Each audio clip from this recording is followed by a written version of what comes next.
تو حضرت فاروق اعظم رضی اللہ تعالیٰ عنہ کا ذکر خیر یکم محرم کو یہ ہر خطیب کو، ہر امام کو، ہر عالم کو کرنا چاہیے تاکہ ان کی یادیں زندہ رہیں، اور ان کا ذکر ایسا ولولہ خیز ہے کہ آج بھی جب ان کو ذکر کیا جاتا ہے تو مسلمانوں کا ایمان تازہ ہو جاتا ہے اور دل کے اندر جوش ایمان ولولہ مارتا ہے۔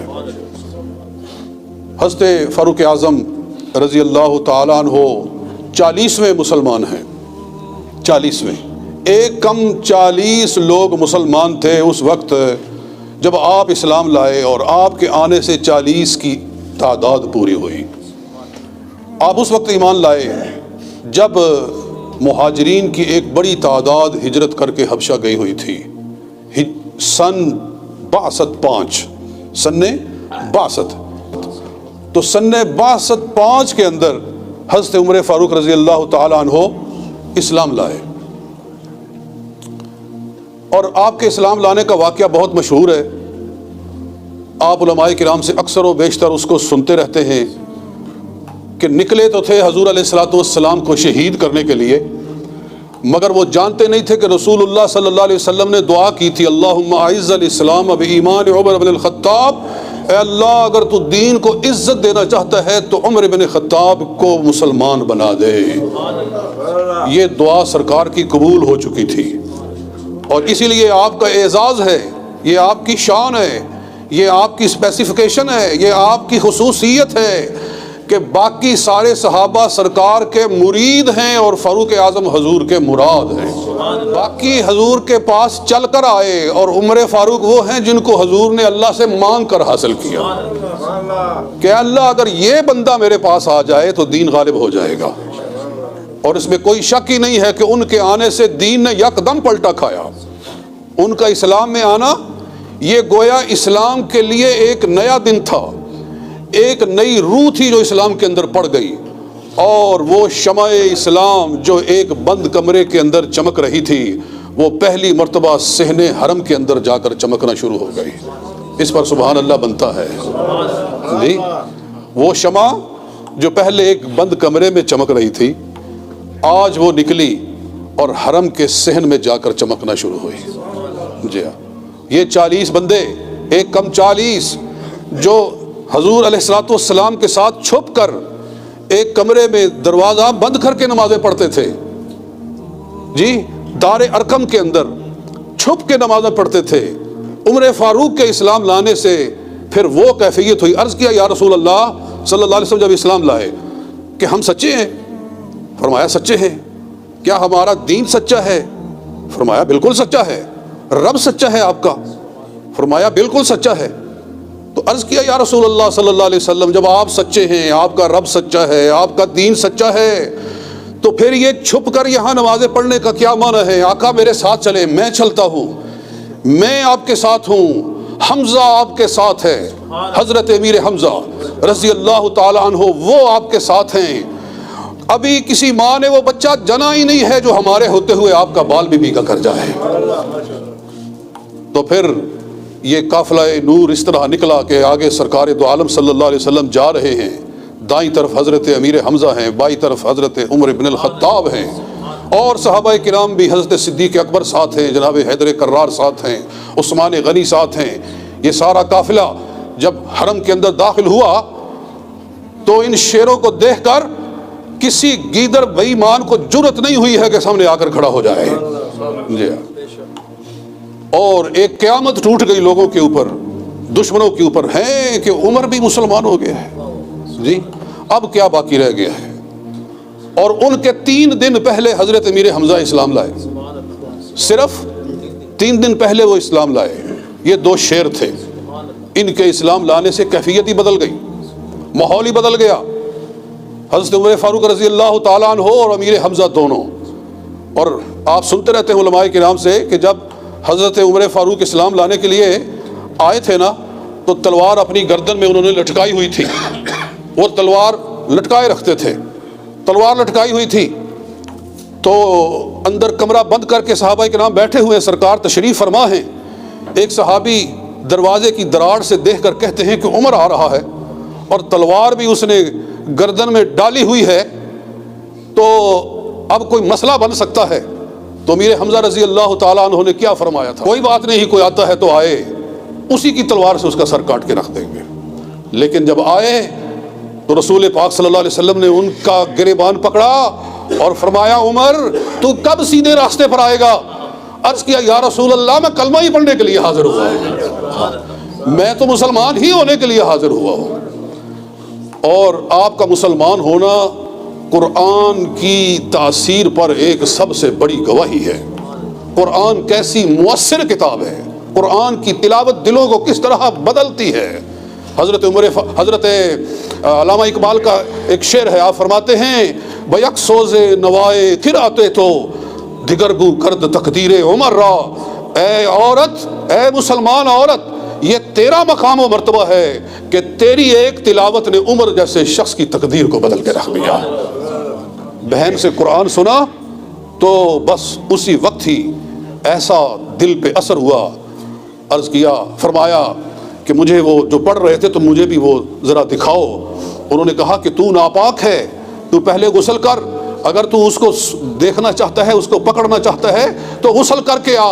اٹھے، غسل کیا، کپڑے پہنے اور ان کے سامنے قرآن کے وہ ورقے رکھے گئے۔ ابھی قرآن کتابی شکل میں مرتب نہیں ہوا تھا، ان کے پاس چند ورقے تھے۔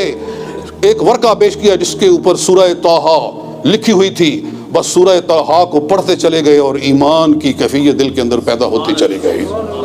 اور پھر کہا مجھے سرکار کے پاس لے چلو، میں بھی کلمہ پڑھنا چاہتا ہوں۔ حضرت فاروق اعظم رضی اللہ تعالیٰ عنہ دوستو، قرآن پاک کی قریباً 18 سے زیادہ آیتیں ہیں جو اللہ نے عمر فاروق کی رائے پر نازل فرمائی ہیں۔ وہ رائے پیش کرتے تھے، یا رسول اللہ ایسا نہ ہو جائے، ایسا نہ کر لیں، تو ادھر قرآن نازل ہو جاتا تھا کہ ایسا ہی کر لو۔ یعنی آپ نے عرض کیا یا رسول اللہ صلی اللہ علیہ وسلم، یہ جو مقام ابراہیم ہے کیا ہم اس کے سامنے نماز نہ پڑھا کریں تاکہ ہمیں مقام ابراہیم کی برکت حاصل ہو جائے اور حضرت ابراہیم علیہ السلام کے ساتھ ہماری وابستگی کا اظہار ہو کہ ہم اس مقام کے سامنے، اس پتھر کے سامنے کھڑے ہو کر نماز ادا کرتے ہیں جس پر ابراہیم علیہ السلام کے پاؤں لگے ہوئے ہیں۔ افلا نتخذہ مقاما للمصلی، کیا ہم اس کو نماز کے لیے جائے نماز نہ بنا لیں؟ تو قرآن نازل ہوا واتخذوا من مقام ابراہیم مصلی، کہ مقام ابراہیم کے سامنے نماز ادا کیا کرو۔ آج مقام ابراہیم کے سامنے 2 رکعت پڑھنا واجب ہے۔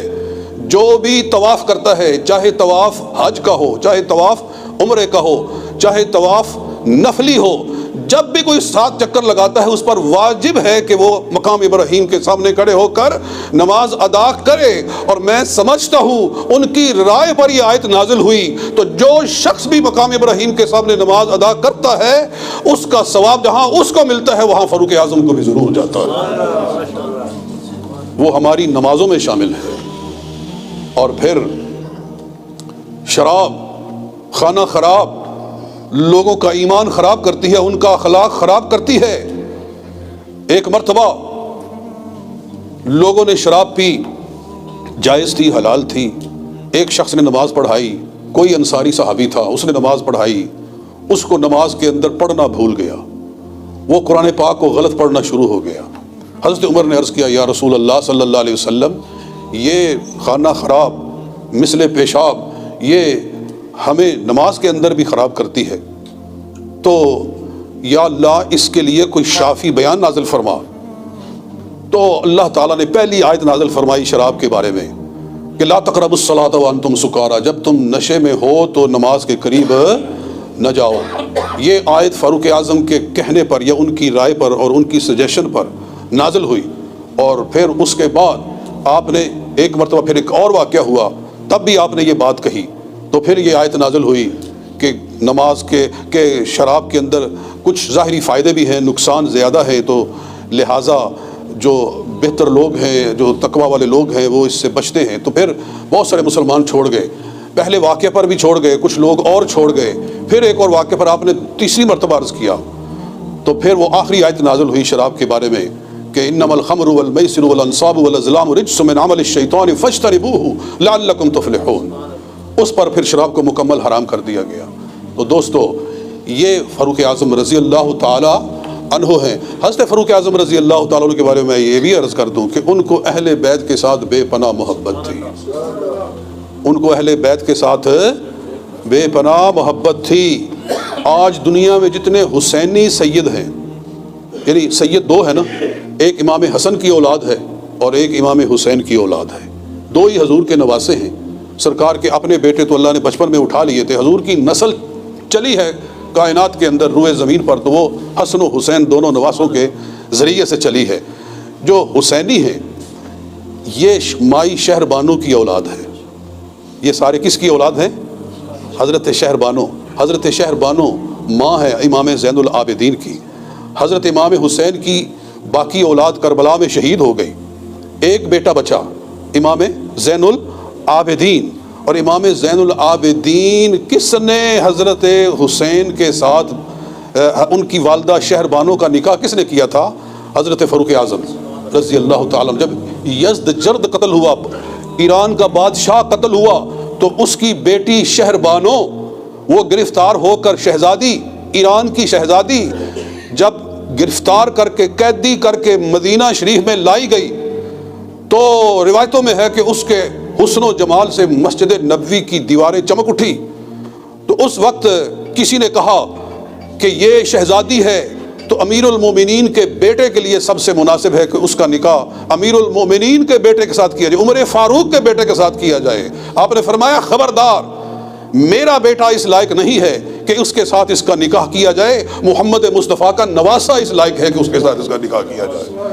تو حضرت امام حسین رضی اللہ تعالیٰ عنہ کے ساتھ مائی شہر بانو کا نکاح ہوا، اور پھر اس سے حضرت امام زین العابدین پیدا ہوئے، اور امام زین العابدین سے سارے حسینی سادات دنیا کے اندر پھیلے ہوئے ہیں۔ میں کہتا ہوں ہر حسینی سید جو ہے وہ فاروق اعظم کی خلافت کی ایک یادگار ہے۔ جی